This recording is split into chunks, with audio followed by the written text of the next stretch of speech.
জয় Hind everyone. So আমার নাম কৃষ্ণেন্দু সেন। আর এই ভিডিওতে এয়ার ফোর্সের যে নতুন ভ্যাকেন্সি বেরিয়েছে সে নিয়ে আলোচনা করব। এই এই ভিডিওতে এয়ার ফোর্সের নতুন ভ্যাকেন্সি নিয়ে আলোচনা করব।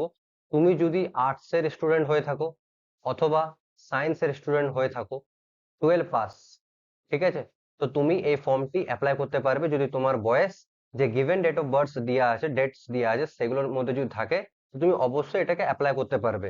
তো এয়ারফোর্স মানে এমন না যে আর্টসের স্টুডেন্ট অ্যাপ্লাই করতে পারবে না, অবশ্যই পারবে। আমিও একটি আর্টসের স্টুডেন্ট, ঠিক আছে। তো আমার নাম কৃষ্ণ সেন। আমার এই এক্সামগুলো ক্লিয়ার হয়েছে সবে, আর সবে প্রায় আইসাইট বা হাইটের জন্য বাদ হয়ে গেছি। আর এখনো তো এসএসসি 2024-এর যে রেজাল্ট সেটি দেয়নি, বাট খুশির খবর যে ভ্যাকেন্সি 46,000-এর মতন হয়ে গেছে 25,000 থেকে, ঠিক আছে। তো চলো ভিডিওটা শুরু করি। ভিডিওটাতে ইচ এন্ড এভরি ডিটেলস দেবো আরামসে, মানে কোনো চাপ নেই, ঠিক আছে। কবে থেকে ফর্ম ফিল আপ শুরু হবে, বয়স কত, কি রকম প্রসেস চলে, কি কি করতে হয়, কোথায় যেতে হয়, ফুল দেবো। কারণ এই এয়ারফোর্সের ভিডিওতে আমার রিটেন ক্লিয়ার হয়েছিল 2023 সালে। রিটেনের পর আমার ফেজ টু এর যে দ্বিতীয় ধাপ থাকে সেটাও ক্লিয়ার হয়েছিল। তারপর মেডিকেল অবধি পুরো লাস্ট অবধি গেছি, কিন্তু আইসাইটের জন্য রিমেডিকেল পেয়ে যায়, ঠিক আছে। তো ভিডিওটা শুরু করা যাক। সবার আগে যদি কথা বলি, এই যে এয়ারফোর্সের এক্সামে দুটো গ্রুপ হয়, ঠিক আছে। দুটো গ্রুপ, আরামসে শুধু ভিডিওটা আরামসে দেখতে থাকো, সব ক্লিয়ার হয়ে যাবে, কোনো ডাউট থাকবে না। দুটো গ্রুপ হয়, একটা হয় গ্রুপ এক্স, একটা হয় গ্রুপ ওয়াই, ঠিক আছে। Group X, group Y. যদি গ্রুপ এক্স এর কথা বলি, তো গ্রুপ এক্স এর যে এক্সাম হয় না, এক্সাম, সেটা 70 মার্কসের এক্সাম হয়। কত মার্কসের? 70 মার্কসের এক্সাম হয়। সব বলবো, প্রতিটা জিনিস বলবো, একটা জিনিস বাদ যাবে না। আরামসে ভিডিওটা শুধু দেখতে থাকো। 70 মার্কসের এক্সাম হয়। আর গ্রুপ ওয়াই এর যে এক্সাম হয় সেটা হয় তোমার 50 মার্কসের, ঠিক আছে। 50 মার্কসের এক্সাম হয়। এই 50 মার্কসের এক্সামের জন্য এখানে 45 মিনিট সময় দেওয়া হয়। আর এখানে তোমার 70 মার্কসের এক্সামের জন্য 60 মিনিট দেওয়া হয়। তা এবারে কোনটা কার গ্রুপ সেটা কি করে বুঝবো? তো এই যে এক্স গ্রুপ আছে, এটা কেবল সায়েন্সের স্টুডেন্ট ভরতে পারে। আর গ্রুপ ওয়াই আমাদের মতো স্টুডেন্ট যারা আর্টস নিয়ে পড়েছে তাদের জন্য, ঠিক আছে। এলিজিবিলিটি কি হওয়া দরকার? তো সায়েন্স নিয়ে যদি পড়েছো তো 10+2 যেটা আছে না, তোমার 10+2, 10+2 যে আছে, তো তোমার ফিজিক্স, কেমিস্ট্রি আর ম্যাথমেটিক্স নিয়ে টোটাল তোমার 50% মার্কস হওয়া চাই। এই তিনটে সাবজেক্ট মিলে, মিলে, আলাদা আলাদা করে না যে আলাদা 50% ফিজিক্সে, আলাদা কেমিস্ট্রিতে 50%, আলাদা আলাদা করে না।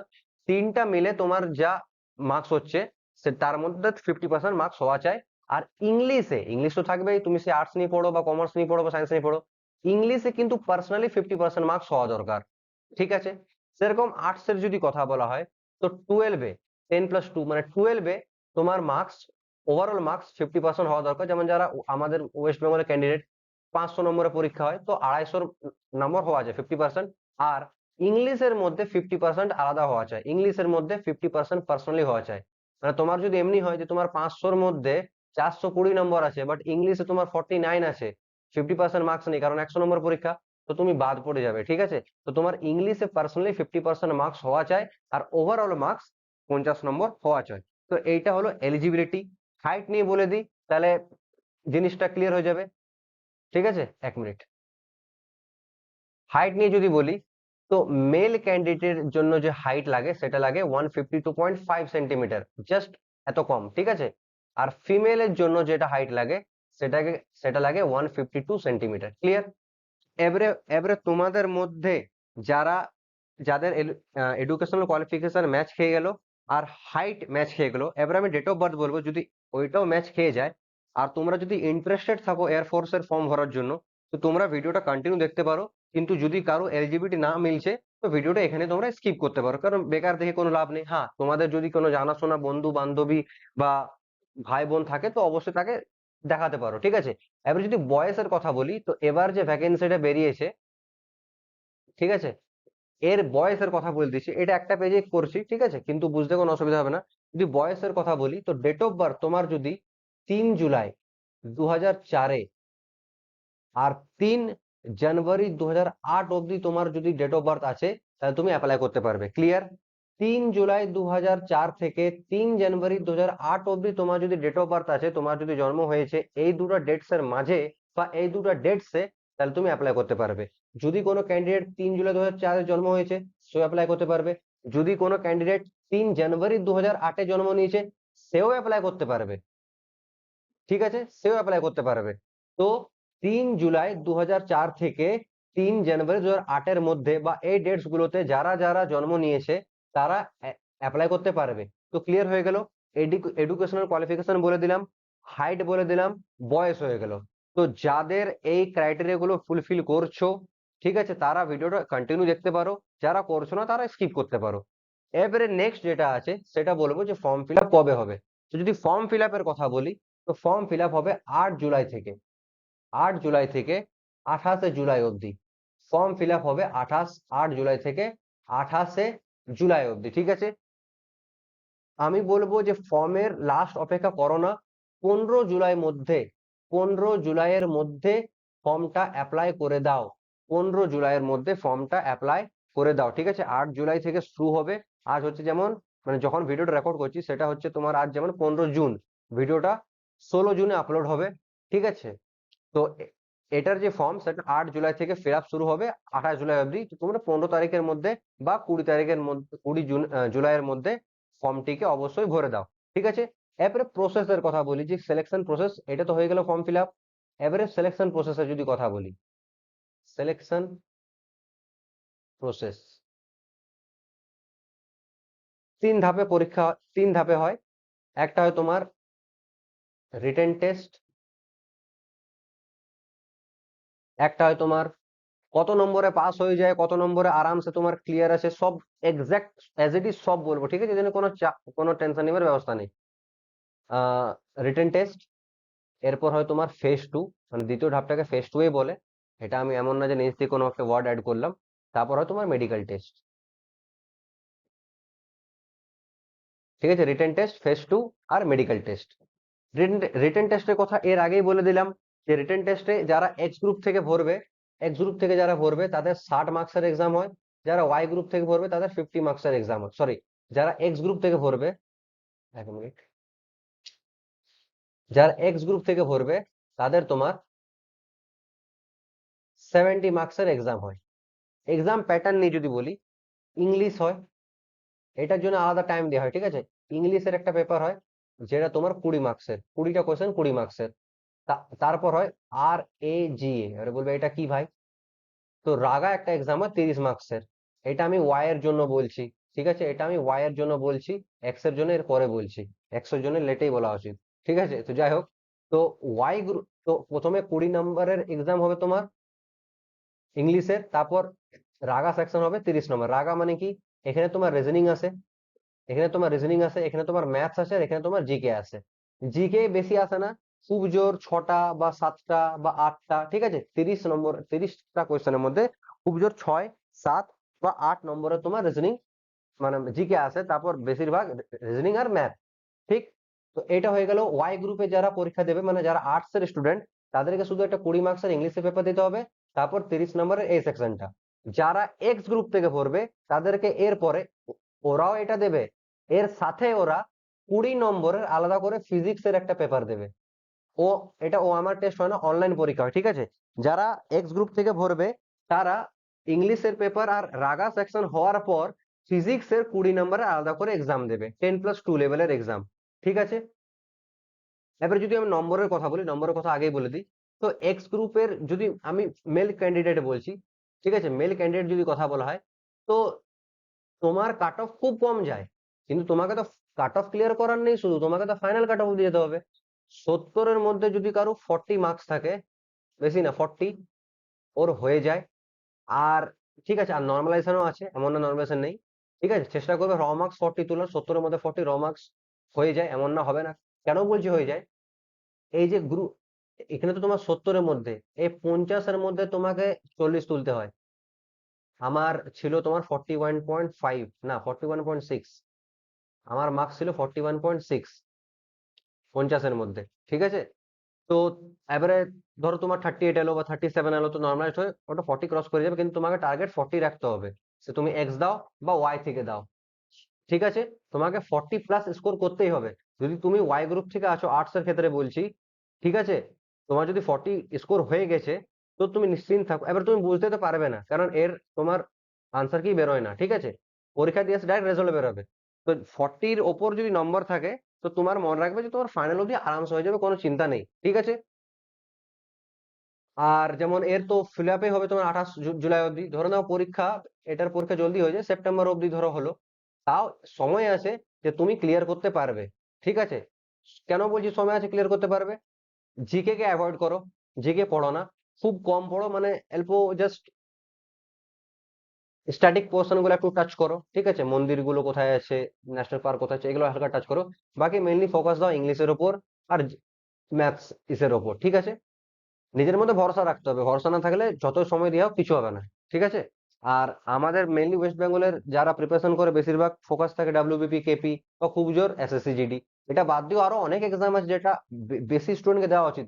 কারণ আমি যখন গেছিলাম 275 জনের রিপোর্টিং ছিল, তার মধ্যে 5টা ছেলে শুধু ওয়েস্ট বেঙ্গলে, বাকি সবাই বাইরে, বেশিরভাগ রাজস্থানে ছিল, হরিয়ানা ছিল, বিহারের ছিল, ইউপি ছিল। আমার যে সেন্টার পড়েছিল সেটা পড়েছিল গুয়াহাটি, আসাম। এবার তুমি বলবে এত দূর যেতে হবে, সব বলে দিচ্ছি, কোনো চাপ নেই, ঠিক আছে? তো মোটে 5 জন ছিল ওয়েস্ট বেঙ্গলে, তাও দেখতে গেলে আমি ঝাড়খণ্ডের, আমার ডোমিসাইল স্টেট ঝাড়খণ্ডের, ঠিক আছে? আমি যে এসএসজিডি ভরি আমি ঝাড়খণ্ড থেকে ভরি, আমার যে কাট অফ বেরোয় সেটা ঝাড়খণ্ডের, ওয়েস্ট বেঙ্গলের না। ওয়েস্ট বেঙ্গল তো কাট অফ ঝাড়খণ্ডের তুলনায় অনেক কম যায়, ঠিক আছে? তো প্রথমে রিটার্ন, তো রিটার্ন নিয়ে এবারে বললাম। এবারে ফেজ 2, এবারে কথা বলবো ফেজ 2 এর। এটাতে কি হয়? এটাতে তোমার হাইট ফাইট তো বলে দিয়েছি। এটাতে তোমার আগে রানিং হবে, রানিং হবে 1600 মিটারের রানিং হয়। যারা মেল ক্যান্ডিডেট তাদেরকে 7 মিনিট সময় দেওয়া হয়, যারা মেল ক্যান্ডিডেট। আর যারা ফিমেল ক্যান্ডিডেট তাদেরকে 8 মিনিট সময় দেওয়া হয়, ঠিক আছে? 1600 মিটার রানিং হয়।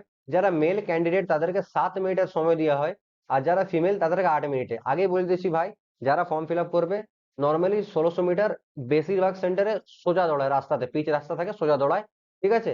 কোনো ওয়েস্ট বেঙ্গল ডাব্লিউবিপির মতন তোমার গোলপাক ঘুরায় না। 1600 মিটার 7 মিনিটে ইজিলি হয়ে যাবে সোজা দৌড়ালে, ঠিক আছে? এরপর কি হয়? স্কোয়াডস হয়। স্কোয়াডস মানে তো বুঝে, উঠাক ব্যাঠাক। স্কোয়াডস যেটা হয় সেটা ছেলেদের 20টা করতে হয় প্রপার ফর্মে, আর হোল্ড করায়। এই জন্য নিজের মধ্যে ইন্ডোরেন্সও বাড়াতে হবে। তো 20টা স্কোয়াডস করতে হয় ছেলেদের জন্য, আর মেয়েদের জন্য 15টা। এরপর সিট আপ আছে, সিট আপ মানেও বুঝো, 10টা ছেলেদের করতে হয় আর মেয়েদের 10টা। তারপর হচ্ছে push up, push up, Pushpa না পুশ আপ, 10টা পুশ আপস মারতে হয় মেয়েদেরকে, এটা একটাও মারতে হয় না। এবারে 10টা পুশ আপ হবে নর্মালি মারলে হবে না, পুশ আপে একদম প্রপার ফর্ম আর পুরো হোল্ড করায়।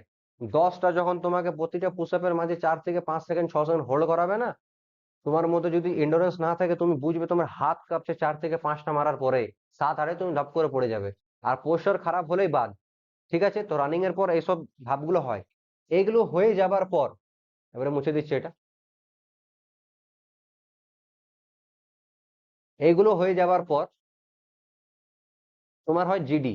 আগে আরেকটা টেস্ট ছিল, যেবার আমি গেছিলাম সেখানে একটা আরেকটা টেস্ট ছিল এসআরটি বলে, মানে সিচুয়েশন রিয়াকশন টেস্ট, যেখানে সিচুয়েশন দেয় আর তোমাকে জিজ্ঞাসা করা হয় যে এরকম সিচুয়েশন তুমি কি করতে, কিন্তু এটা এখন নেই। এরপর তোমার হয় জিডি। জিডি মানে কি? জিডি মানে হয় গ্রুপ ডিসকাশন। জিডি মানে হয় গ্রুপ ডিসকাশন, ঠিক আছে? জিডি মানে হয় গ্রুপ ডিসকাশন। কি হয়? তোমাদেরকে প্রথমে একটা 15 জনের বা 20 জনের মতন গ্রুপ তৈরি করে, আর হেমি সার্কেলে মানে অর্ধগোলকে বসায়, ঠিক আছে? 1 2 3 4 এমনি করে 15টার গ্রুপ হয়, ঠিক? এবারে দুটো অফিসার থাকে, কমান্ডিং অফিসার থাকে। এবার তো মানে ধরো এমনি করে বসে আছো তো তোমরা, এবারে এখানে দুটো কমান্ডিং অফিসার থাকে, ঠিক আছে? তোমাদেরকে একটা পিচবোর্ড দেওয়া হবে, একটা পিচবোর্ড দিবে, দুটো একটা পেন দেবে, আর দুটো A4 সাইজের পেপার দেবে, ঠিক আছে? একটা পেপারে রাফ করার জন্য, এবার বলবে ম্যাথ করতে হবে, না না না, রাফ মানে বলে দিচ্ছি কি করতে হবে, আর একটা পেপার একদম লেখার জন্য। তো কি হয়, এখানে দুটো যে কমান্ডিং অফিসার থাকে, তোমাদের একটা টপিকের নাম বলবে যে কোনো, যেমন আমরা ক্লাস 10-এ আমাদেরকে লিখতে দিত, রচনা আসতো, এসে রাইটিং আসতো, ওরকম টাইপের তোমাকে একটা টপিকের নাম বলবে। ধরো না, একটা টপিকের নাম বললো ওমেন এম্পাওয়ারমেন্ট, বলে দিল ওমেন এম্পাওয়ারমেন্ট। এরপর এই টপিকটা নিয়ে ও এক কিছু পড়ে শোনাবে, একটা প্যারাগ্রাফের মতনও তোমাকে পড়ে শোনাবে, একবারই শোনাবে, তোমাকে ওটা ধ্যান দিয়ে শুনতে হবে, ঠিক আছে? তো একবারই শোনাবে, তোমাকে ধ্যান দিয়ে শুনতে হবে। তো ওমেন এম্পাওয়ারমেন্ট টপিকের নাম বললো, তারপর তোমাকে ও ইংলিশে এটা বলে শোনাবে। তারপর তোমাকে এবারে ধরো এটার মধ্যে কিছু পয়েন্টস বললো, কোনো পার্সেন্টেজ বললো বা কোনো সার্ভে ডেটা বললো, তুমি ওই রাফ পেজে লিখে দিতে পারো। কারণ তার কারণ এটা বলার পর তোমাকে 10 মিনিট সময় দেওয়া হয় এই নিয়ে একটা প্যারাগ্রাফ লেখার জন্য ওই A4 সাইজের পেপারটাতে। ঠিক আছে? তো এই যে যখন ওরা এটা পড়ে পড়ে শোনায়, কিছু এমন না যে হুবহু লিখতে হয়, ওটা জাস্ট পড়ে পড়ে শোনায়। আর তার সঙ্গে তোমার মধ্যে যদি কিছু ওটা নিয়ে আলো নলেজ আছে তুমি অ্যাড করো। ক্লিয়ার হলো? তো ধরো এটা পড়তে পড়তে কোনো একটা ধরে নাও কোনো একটা সালের নাম বললো বা কোনো পার্সেন্টেজ বললো বা কোনো কিছু বললো, এমনকি যেটা তোমার নর্মালি মনে থাকবে না, তুমি রাফ পেপার লিখে রাখতে পারো, এটা অ্যালাউ আছে। এইটা যখন পড়ে শুনিয়ে দেবে, তারপর তোমাকে এক্সাক্ট 10 মিনিটের সময় দেওয়া হয় তোমাকে লেখার জন্য। তোমাকে 10 মিনিটে ওই টপিকটা নিয়ে লিখতে হবে। ঠিক আছে? লেখার পর লেখার পর জমা নিয়ে নেয় আর একজন চেক করতে থাকে। ঠিক আছে? এবারে কি হয়, এবারে বলবে ভাই এটা হয় কোথায়? দেখো, রিটেন এক্সাম যদি কথা বলা হয়, সেটা বেশি দূর না, সামনাসামনির মধ্যে সেন্টার পাবে। আর ফেজ 2 যেটা হয়, সেটা আগে বহুত দূরে দূরে সেন্টার ছিল। আমি যখন দিয়েছিলাম তখন জাস্ট 12টা সেন্টার অপশন পাওয়া যেত ফর্ম ফিল আপের সময়, এখন অনেকগুলো আছে। তো ওয়েস্ট বেঙ্গলে ব্যারাকপুর সেন্টারে আছে, ব্যারাকপুর আছে। ঠিক আছে? পেয়ে যাবে, কোনো চাপ নেই, ব্যারাকপুর সামনেই আছে, এমন না যে কোনো দূর আছে। আর যারা নর্থ বেঙ্গল থেকে বিলং করো, ঠিক আছে, যেমন আমার পুরুলিয়া ডিস্ট্রিক্ট, তো যারা নর্থ বেঙ্গল থেকে বিলং করো, তারা আসাম দিকে যেতে পারো, গুয়াহাটি দিকে। ঠিক আছে? তো দেখে নেবে যে তোমার এরিয়া থেকে কোন জায়গাটা সামনে হচ্ছে। ঠিক আছে? তো এবারে কি হয়, 1 মিনিট করে টাইম দেওয়া হয়, 1 মিনিট, 1 মিনিট টাইম দেওয়া হয় প্রতিজনকে। এই 1 মিনিটের মধ্যে নিজের নিয়ে বলতে হয়, আরো টপিকটা নিয়ে হালকা টাচ করে বেরোতে হয়। ঠিক আছে? কি বলতে হয় কি না বলতে হয়, সব আমি ভিডিওর মাধ্যমে এই চ্যানেলে আপলোড করব সব কিছু। বা আমার একটা চ্যানেল আছে, হিন্দি চ্যানেল, তুষার সেন, যদি এইটা লেখো, তুষার সেন, ওটাতে প্রায় 1350টার মতন সাবস্ক্রাইবার্স আছে। ঠিক আছে? ওইটাতে এয়ারফোর্স নিয়ে প্রচুর ইনফরমেশন দেওয়া আছে, মানে আর কোন ইনফরমেশন বাকি নেই যেটা তোমাকে জানতে হবে। তো তোমরা ওইখানেও গিয়ে দেখতে পারো। ঠিক আছে? যদি কেউ হিন্দি ভালো বুঝতে পারো, হিন্দিতে কোনো অসুবিধা হয় না, তো তুমি ওই চ্যানেলে গিয়ে পরে দেখতে পারো। বাকি এই চ্যানেলও আমি সব, যদি ভালো রেসপন্স থাকে, আমি এক এক করে সব আপলোড করবো। ঠিক আছে? তো 1 মিনিট করে সময় দেওয়া হয়, যেটার মধ্যে নিজের ইন্ট্রোডাকশন আরো টপিকটা নিয়ে বলতে হয়, হয়ে গেল। তারপর শুরু হয় গ্রুপ ডিসকাশন। ডিসকাশন মানে এমন না ডিবেট, ডিবেট করতে হয় না, ওখানে ডিসকাশন করতে হয়, যেখানে তোমাকে নিজের পয়েন্ট অফ ভিউ দিতে হবে ওই টপিকটা নিয়ে, যে তুমি যদি কোনো জিনিসকে সমর্থন করছো তো কেন করছো, কোনো লোককে না, ওই টপিকটা নিয়ে যদি কোনো তথ্য তুমি নিজেকে বলছো, নিজের দ্বারা বলছো, তো সমর্থনে বলছো তো কেন বলছো, অসমর্থনে বলছো তো কেন বলছো। ঠিক আছে? এমন না যে তোমার পাশের ছেলেটা যদি কোনো বললো, তুমি ওর লজিকে বিশ্বাস করো না, তো তুমি ওর সঙ্গে তর্ক লেগে যাও না, ওখানে ওখানে ডিসকাশন হবে, ডিবেট না। ঠিক আছে? ওখানে তোমাকে কাউকে ভুল প্রমাণ করার দরকার নেই, নিজেকে ঠিক প্রমাণ করা দরকার আছে। এমনও না বেশি কিছু বলতে হয়, তুমি যদি 30 সেকেন্ডের মতো কনফিডেন্টলি কিছু বলতে পারো না, তুমি পাস করে যাবে। ঠিক আছে? তো নিজের লেখার উপর ভরসা রাখতে হবে, তারপর 30 সেকেন্ড এটা হবে। তো এগুলো হবার এগুলো হবার পর যেটা হয়, সেটা হয় তোমার মেডিকেল টেস্ট। এয়ারফোর্সের মেডিকেল ভাই তাগড়া লেভেলের হয়। ঠিক আছে? মেডিকেল টেস্ট, মেডিকেল টেস্ট, এবারে এখানে তো আমি মেডিকেল টেস্ট নিয়ে কোনো বলবো না। ঠিক আছে? ওটা বহুত আলাদা ভিডিও আর বহুত লম্বা যাবে। ঠিক আছে? এটাতে মেডিকেল টেস্ট নিয়ে তো বলার কিছু নেই। তারপর তোমার মেডিকেল টেস্ট হয়, পুরো একদম নখ থেকে শুরু করে মাথার চুল অব্দি সবকিছু চেক করবে, কোনো বাদ দেবে না, কিছু মানে কোনো না। ঠিক আছে? মেডিকেল টেস্ট হয়ে যাওয়ার পর যদি তোমার ক্লিয়ার করলে, তো তোমাকে গ্রিন কার্ড দেয়। ঠিক আছে? গ্রিন কার্ড দেয় যে তুমি ক্লিয়ার করেছো, এবার ঘর যাও। আর যদি না ক্লিয়ার করো, তাহলে তোমাকে রেড কার্ড দেয়, আর ওখানে রিমেডিকেলের জন্য অ্যাপ্লাই করায়, তারপর 21 দিনের মতন সময় দেয় তোমাকে রিমেডিকেল জন্য অ্যাপ্লাই হওয়ার জন্য, মানে যাওয়ার জন্য। ঠিক আছে? তো ঠিকঠাক সময় থাকে। তারপর যদি তোমার ক্লিয়ার হয়ে যায়, তারপর একটা পিএসএল বেরোয়, মানে প্রভিশনাল সিলেক্টেড লিস্ট। তারপর বেরোয় এফএম। এফএম মানে ফাইনাল মেরিট। ফাইনাল মেরিটে যদি তোমার নাম থাকে, তোমার জয়নিং, না থাকলেও তো next, next next luck, better luck next time. ঠিক আছে? এই ছিল এয়ারফোর্স নিয়ে সম্পূর্ণ তথ্য। তো যদি কারো কোনো ডাউট আছে, অবশ্যই জিজ্ঞাসা করো। আর আমি বলবো যে ওয়েস্ট বেঙ্গল থেকে তোমরা বেশি করে এই ফর্মগুলো অ্যাপ্লাই করো, কারণ নানান স্টেট থেকে অ্যাপ্লাই করে, নর্থ ইন্ডিয়ার প্রায় হরিয়ানা রাজস্থানের ছেলেগুলো খুব অ্যাপ্লাই করে। তো আমাদের এখানে, আমাদের ওয়েস্ট বেঙ্গল স্টেটের ছেলেগুলো কেন করবে না, বা মেয়েগুলো কেন করবে না? ছেলে হও মেয়ে হও সবাই অ্যাপ্লাই করো। ঠিক আছে? ঠিকঠাক ভ্যাকেন্সি থাকে এখানে, ভ্যাকেন্সি ডিসক্লোজ হয় না, তাও 3000 থেকে 3500 থাকে। এবার বলবে ভাই এত কম, ভাই কম না এটা, ঠিক আছে, কোনো কম নেই। ঠিক আছে? এমনি আসে, এই ভ্যাকেন্সি গুলো এমনি আসে। ঠিক আছে? তো অবশ্যই অ্যাপ্লাই করো। আর কারো যদি কোনো ডাউট থাকে, অবশ্যই কমেন্টের মাধ্যমে জিজ্ঞাসা করো, আমি রিপ্লাই দেবো। ঠিক আছে? তো দেখা হবে অন্য ভিডিওতে। বাই বাই, টেক কেয়ার, জয় হিন্দ।